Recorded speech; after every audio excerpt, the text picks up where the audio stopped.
Je vais vous présenter aujourd'hui la nouvelle chaudière Nano qui a été conçue après une réflexion entre la France et l'Autriche pour répondre à des demandes de particuliers et des maisons beaucoup moins consommatrices en énergie.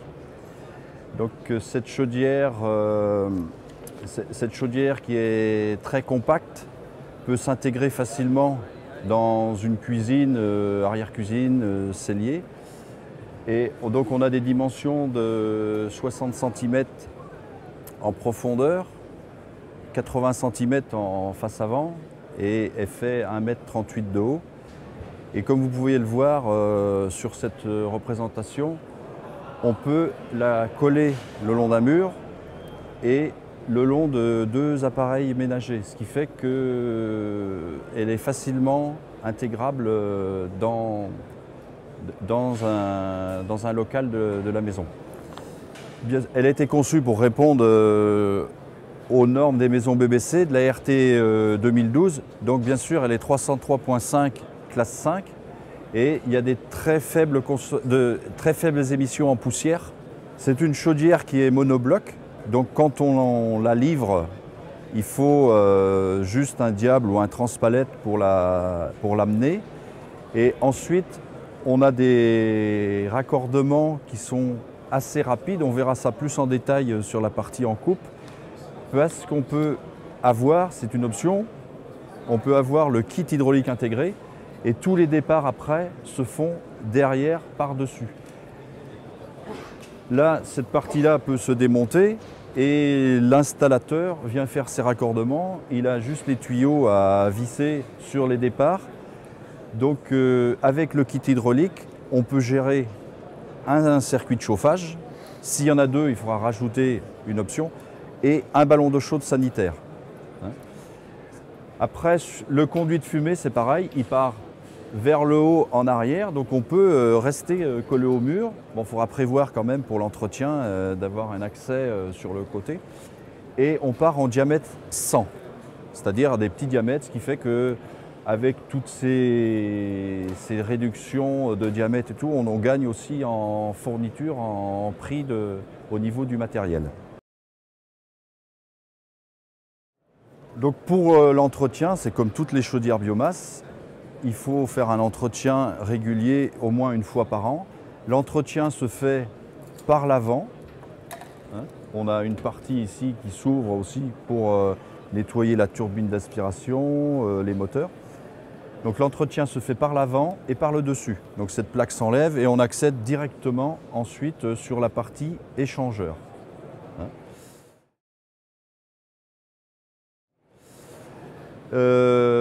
Pour l'alimentation de granulés, il y a plusieurs possibilités et les possibilités de chargement manuel. Donc il y a un nano-silo où on peut mettre 230 kg et après c'est raccordé, vous avez vos tuyaux d'aspiration qui sortent ici, c'est raccordé directement à la chaudière.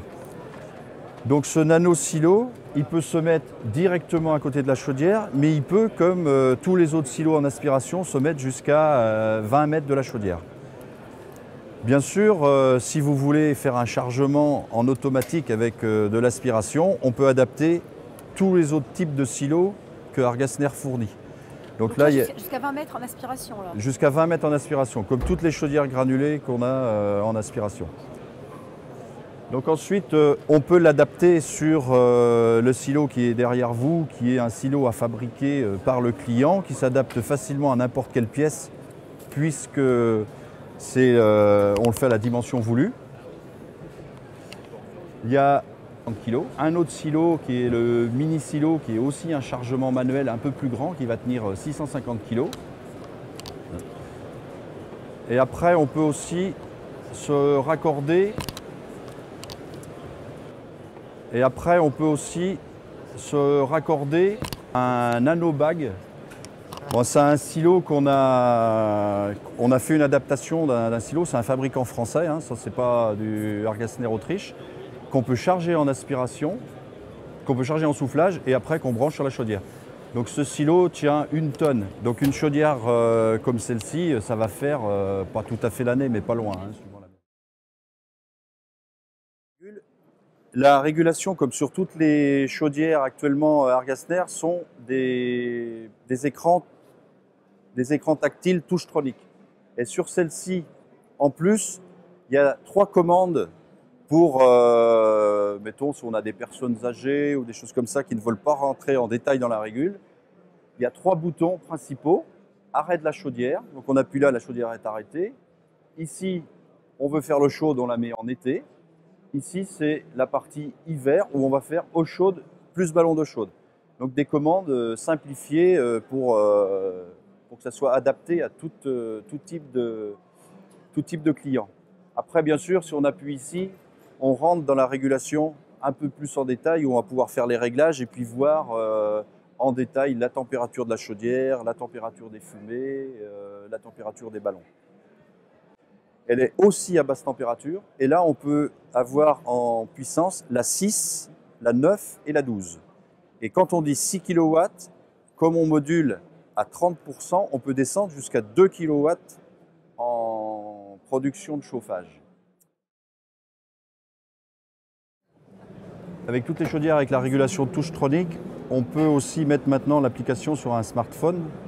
Donc là, on a un exemple de la chaudière de la Ville-Dieu, je pense. Hein. Donc on a la température qui est à 23,5. Après, ça marche comme sur un report de commande, un digital. Donc on peut faire varier la température en plus ou en moins par rapport à la consigne qu'on avait programmée au départ en automatique.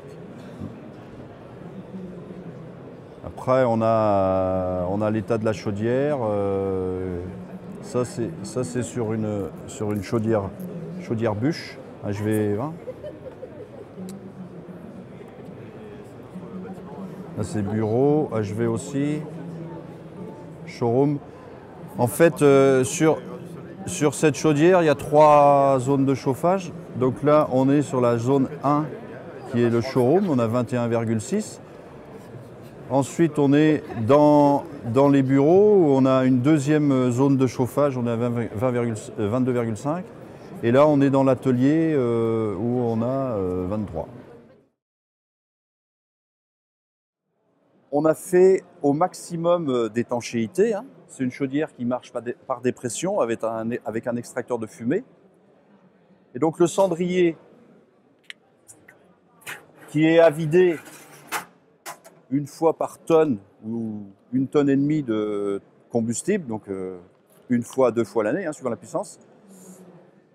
Il a une poignée dessus pour le transporter. Et quand on arrive dans son jardin ou dans le tas de compost,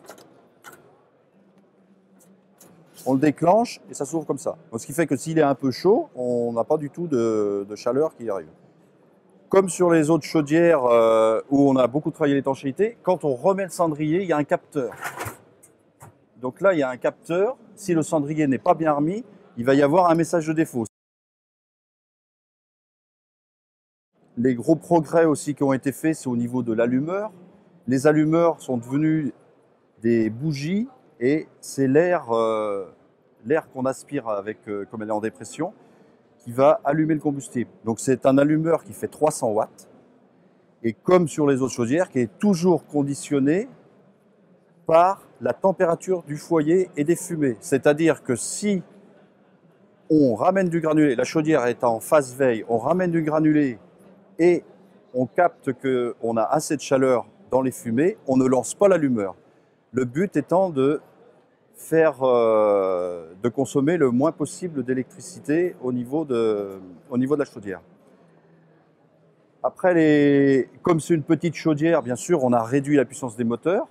On a un petit moteur en bas qui fait fonctionner les écluses de sécurité. Le granulé tombe, les écluses tournent, on fait tourner la vis entrée chaudière qui fait 5 watts. Donc on a vraiment beaucoup travaillé sur les consommations électriques. Ensuite, on a un extracteur de fumée à l'arrière qui marche par dépression. Donc, suivant la dépression du foyer, on va avoir des vitesses variables et cet extracteur de fumée, lui, fait 7 watts. Donc, même en ayant des consommations sur les anciennes chaudières qui étaient déjà faibles, là, sur cette chaudière-là, on arrive à gagner 60% de consommation électrique en moins. On a un échangeur donc basse température. Donc ça veut dire que la chaudière elle peut tourner au minimum à 38 degrés à l'intérieur de l'échangeur. Si vous travaillez sur du plancher chauffant, la consigne de température de la chaudière sera à 38 degrés. Au moment où vous allez avoir besoin de la production d'eau chaude, c'est-à-dire qu'on doit monter un ballon de CS à 60 degrés, la chaudière va monter pendant une demi-heure à 75. On charge le ballon d'eau chaude et ensuite elle redescend à la température de 38 degrés. Si on travaille sur des émetteurs radiateurs, qui sont des émetteurs à plus haute température, la chaudière tourne à 10 degrés de plus que la consigne. Il fait 5 degrés dehors, j'ai besoin de 45 degrés dans mes radiateurs, la chaudière tourne à 55 degrés à l'intérieur. Donc ça permet aussi de limiter les consommations de granulés, c'est-à-dire qu'on est toujours à des températures faibles au niveau du foyer. Alors ça, on est capable de le faire parce qu'on a un échangeur et qui est inversé, c'est-à-dire qu'on a des départs d'eau chaude par le bas et des retours par le haut, avec un circulateur qui équilibre toujours le fluide pour qu'il n'y ait pas de problème au niveau de l'échangeur. Ce circulateur là, qui est le circulateur on dit de recyclage, mais en fait c'est un circulateur d'équilibrage, c'est-à-dire que lui il tourne tout le temps et on a toujours la même température sur le départ et sur le retour. Et bon, après on est limité, on ne descend pas en dessous de 38 degrés, hein. C'est-à-dire que lui il fait toujours le bouclage sur la chaudière, tout le temps, tout le temps.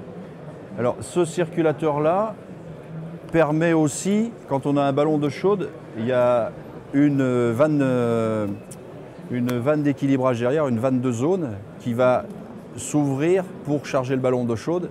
Et dès que le ballon d'eau chaude est chargé, hop, on revient après faire la circulation sur le... Donc c'est un circulateur d'équilibrage en fait. On dit de recyclage, mais c'est d'équilibrage. Il tourne toujours. Alors comme ce sont des circulateurs électroniques, après, quand il n'y a pas besoin de beaucoup de puissance, lui, il tourne à faible, il est à 2 watts, 3 watts. Hein. Le départ de prix de la chaudière est à 8 200 €, hors taxe, et le kit hydraulique, qui reste une option, est à 1 000 €. Et ce kit hydraulique qui comprend 2 vannes 3 voies et 2 circulateurs, on estime qu'il permet de gagner à peu près 2 jours de travail pour un installateur. Les tuyaux sont tirés, il n'y a plus qu'à brancher derrière sur le circuit de chauffage et sur le circuit ballon.